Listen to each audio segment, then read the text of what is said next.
Hinihinga lang po tayo na. Nagini. Hinihinga siya sa Paano ganito? Ay, Ganyan.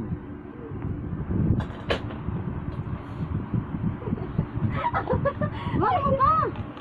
Ang hirap yan. Ba? Tatanggal niya. Ayan. Ginagawa. Hindi sanay. Hindi sanay. Really? Waluan. Amin na. Amin na, dali. Tatanggalin. Amin na.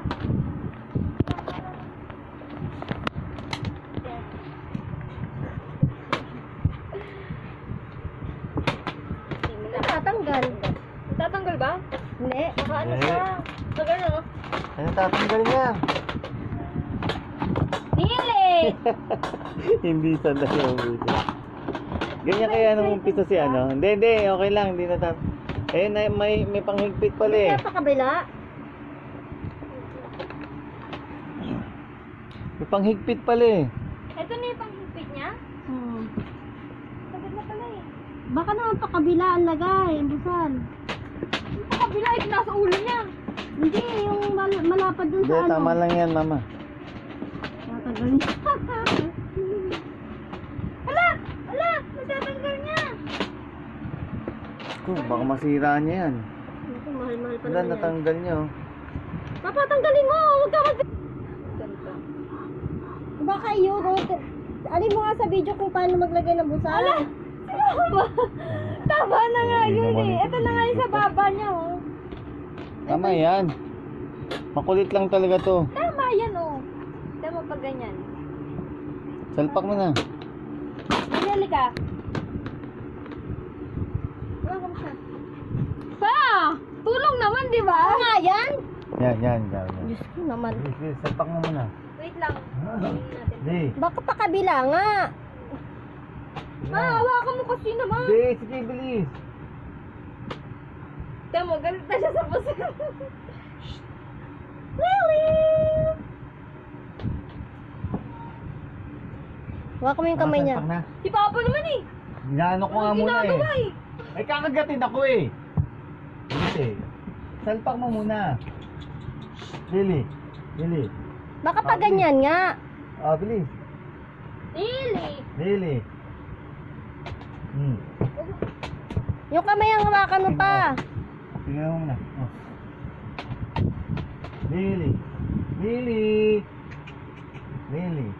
Lili. Uy, tapat mo dito. Lili. Ayan lang. Higpitan mo pa. Mahigpit na. Maluwag yan.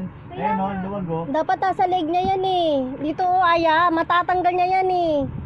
Nagtanggal nili yan. Lili. Ay, tinanggal. Oh, tama lang ma. Tama lang. Tanga. Tingin ko. Tama lang. Akin na nakatutok.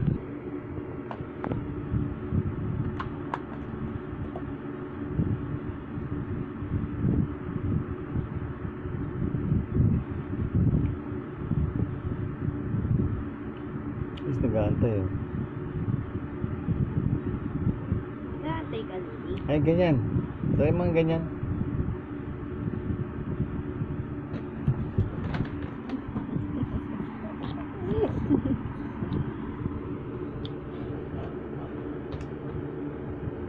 Higpitan mo. Really? Natanggal niyo yun. Ay ka. Ay, natanggal niyo. Dapat nga nandoon sa leg yung ano aya. Ba't plastic? Nasisira niya plastic. Ba't ano ba dapat? Bakal? Ano ba yung gamit niya ano? Plastic lang din yun. Going to reward that, and we can start to build on our dog putting their nose further in and holding their nose in there for longer durations. Now remember, we're working really small baby steps. Once your dog is comfortable putting his or her nose into the muzzle, now it's time to get them comfortable with having the straps placed. When your dog is starting to eat the treats, what we can do is start to get them comfortable with having the muzzle straps put around the back of their neck. The other thing that we can do is actually invite our dog to Pag put na. their own head Di into pa the pwede. straps and into Kailangan the pa muzzle maano. by having it already pre-buckled before they put their nose inside. Later, we can work on tightening the straps, but in the initial process, we can go ahead and have them buckled loosely. When our dog is wearing the muzzle, we still want it to be really happy and fun for them to do so. Katon pa We ba? can make the muzzle happy by having it only Galing-galing worn ni for really Mama. short sessions. And as they're comfortable, we can start to elongate the time that they wear the muzzle.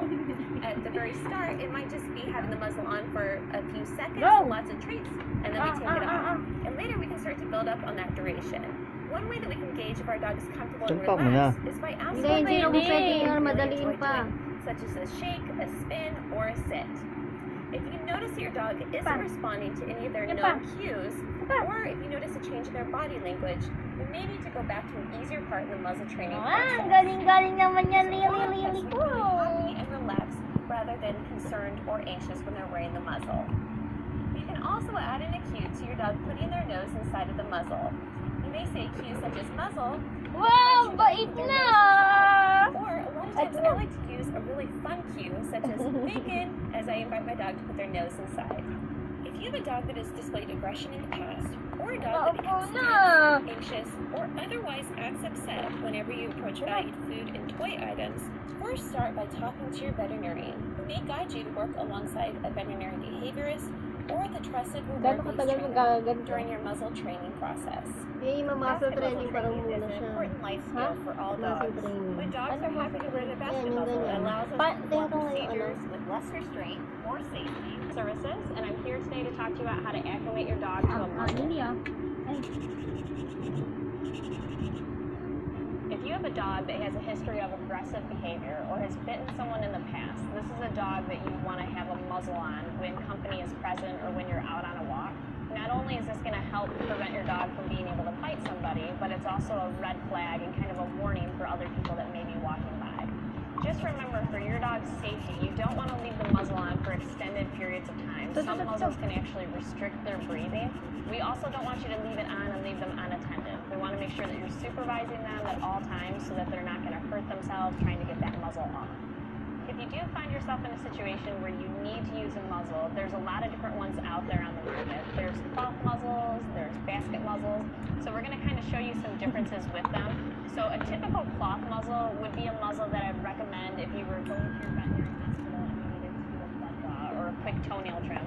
The downfalls to this muzzle is that your dog is primarily breathing out of their nose, so they're not able to actually open their mouth and to pant if they may be stressed out in those situations. For something that's going to be a longer period of time, we would actually recommend using a basket muzzle. There's lots of different varieties of basket muzzles out there. The brand that we like the best is called Baskerville.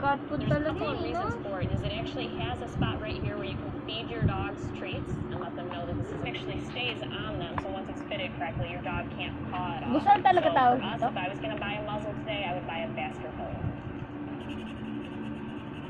Ang galing Once you've purchased your naman. basket muzzle, you're actually ready for the next step, which is acclimating your dog to the muzzle.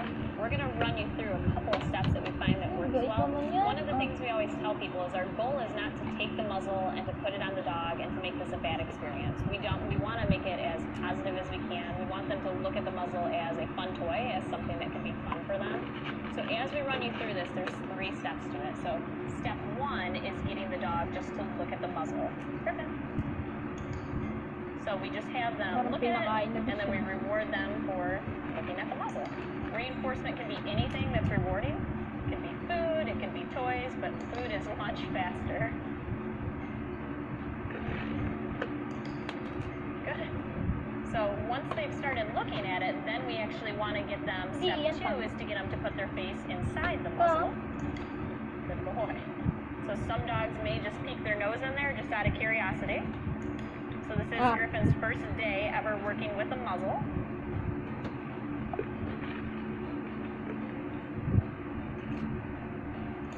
Good boy.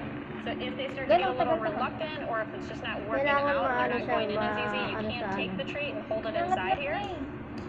So then you're kind of luring them in there, but that will get them to put their face inside there and to start to get comfortable with it too.